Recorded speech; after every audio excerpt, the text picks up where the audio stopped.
तुम्हालाही मसाला पाव आवडतो का? पण त्याच पद्धतीने खाऊन जर कंटाळा आला असेल, तर हा चीझी, क्रीमी असा मसाला पाव एकदा नक्की बनवून बघा. खूप छान लागतो. सोप्या पद्धतीने कसं बनवायचं ते मी तुम्हाला सांगितलेलं आहे. मुलांना टिफिनमध्ये देण्यासाठी ही एक उत्तम पर्याय आहे.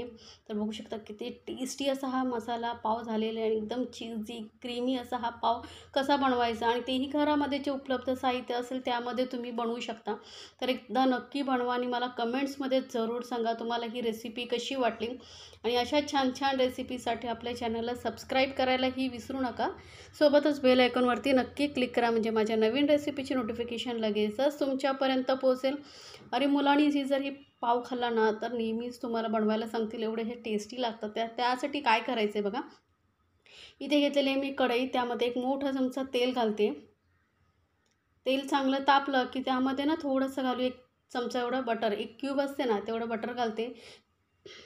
कारण आता मसाला पाव म्हटला की त्यामध्ये बटर असेल तरच टेस्ट लागेल, त्यामुळे बटर तर आपल्या घरामध्ये असतो, तोच आपण इथे एक चमचा घातलेला आहे. त्यानंतर ना 2 मध्यम आकाराचे कांदे एकदम बारीक चिरून घेतलेले आहेत चॉपरमध्ये, किंवा जेवढे शक्य होईल तेवढे ना बारीक चिरायचे.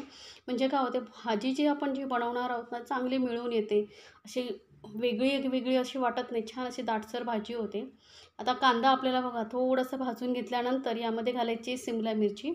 तर शिमला मिरची ही एकदम बारीक चिरून घेतलेली आहे.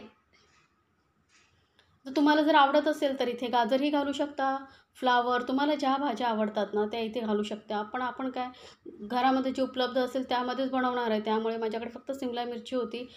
तर मग शिमला मिरची आणि कांदा वापरून ही भाजी बनवते आहे. आता शिमला मिरची परतल्यानंतर यामध्ये घालू 1 चमचा आलं लसूण पेस्ट.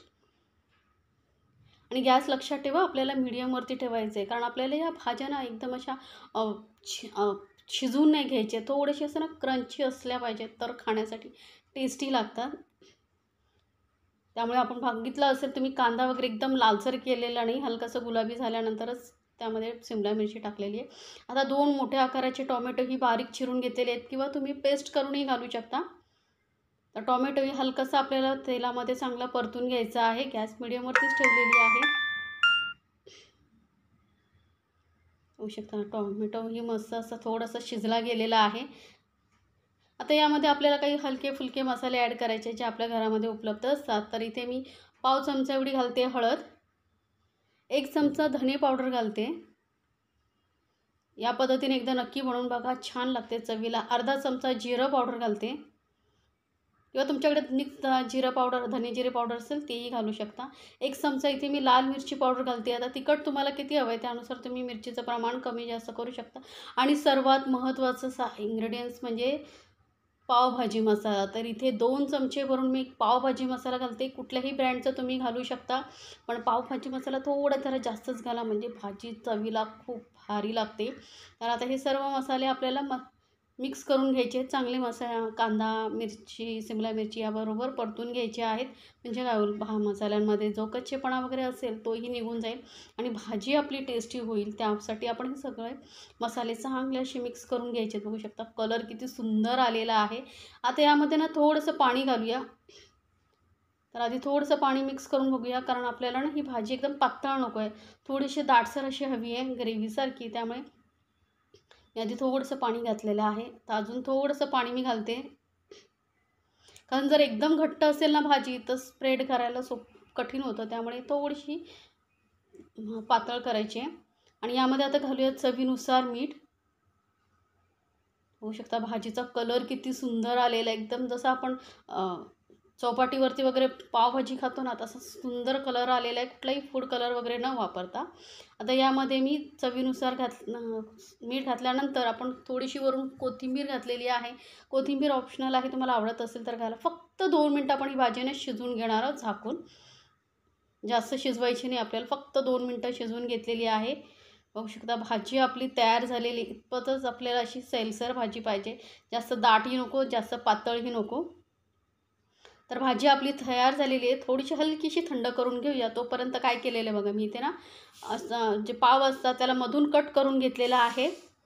पूर्ण कट करायचं नाही, लक्षात ठेवा. मधून कट करून वरून आपण बटर लावून घेऊया, कारण जेवढं तुम्ही बटर लावाल ना तेवढेच हे मसाला पाव किंवा पावभाजी आपण जेव्हा बनवतो ना टेस्टी होते. त्यामुळे बटर लावून घेतलेलं आहे. त्यानंतर ना इथे सर्वात टेस्टी असं आपण ही पावभाजी मसाला बनवण्यासाठी इथे व्हेज तंदुरी मेयोनीज मी लावते. यामुळे ना खरंच एकदम मसाला पाव जो आहे ना एकदम क्रीमी आणि मस्त टेस्टी लागतो.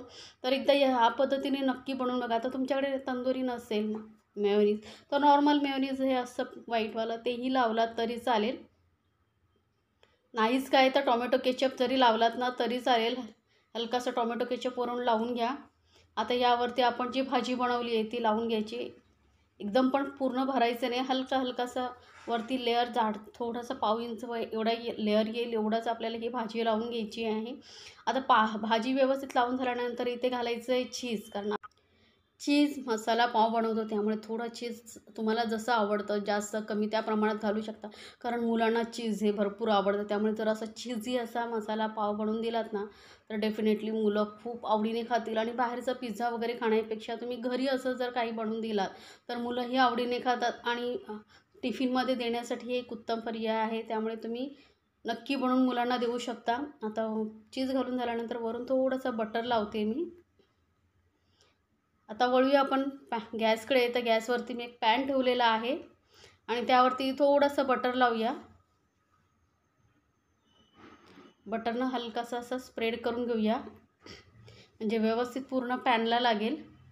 आता यावरतीच ना थोडीशी आपण जी भाजी बनवली आहे ती लावून टाकूया आणि थोडंसं असं पसरवून घेऊया.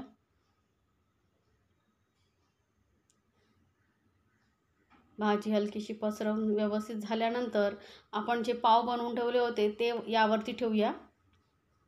आणि पावांना वरून मस्त असं भाजी लागेल असं जास्त तुम्हाला आता जास्त आवडत असेल तर जास्त प्रमाणात भाजी लावू शकता. किंवा तुम्हाला जास्त प्रमाणात भाजी आतमध्ये भरायची आहे तरीही भरू शकता. हे तुमच्यावरती आहे. तुम्हाला ज्या पद्धतीने बनवायचं तसं बनवून तुम्ही हा मसाला चीज पाव खाऊ शकता. तर एका साईडने हलकासं शेकून झाल्यानंतर दुसऱ्या साईडनेही आपण पलटून शेकून घेऊया. जास्त नाही शेकवायचं आहे, लक्षात ठेवा. पाव थोडे सॉफ्टच पाहिजेत, आपल्याला एकदम कडक करायचे नाही आहेत. हलकासा फक्त आपण हे शेकून घेतलेले आहेत. तर गरमागरम असे चीज मसाला पाव आपले झाले आहेत तयार. तर आता आपण एका प्लेटमध्ये काढून घेऊया आणि वरून मस्त असं डेकोरेट करूया थोडंसं चीज आणि कोथिंबीर. दिसायलाही सुंदर आणि खाण्यासाठीही अप्रतिम टेस्टी असे हे मसाला चीज पाव तयार झालेले आहेत. तर नक्की बनवा आणि मला कमेंट्समध्ये जरूर सांगा तुम्हाला ही रेसिपी कशी वाटली. आणि अशा छान छान रेसिपीसाठी आपल्या चॅनलला सबस्क्राईब करायला विसरू नका. सोबतच बेल आयकॉनवरती नक्की क्लिक करा म्हणजे माझ्या नवीन रेसिपीची नोटिफिकेशन लगेचच तुमच्यापर्यंत पोहोचेल.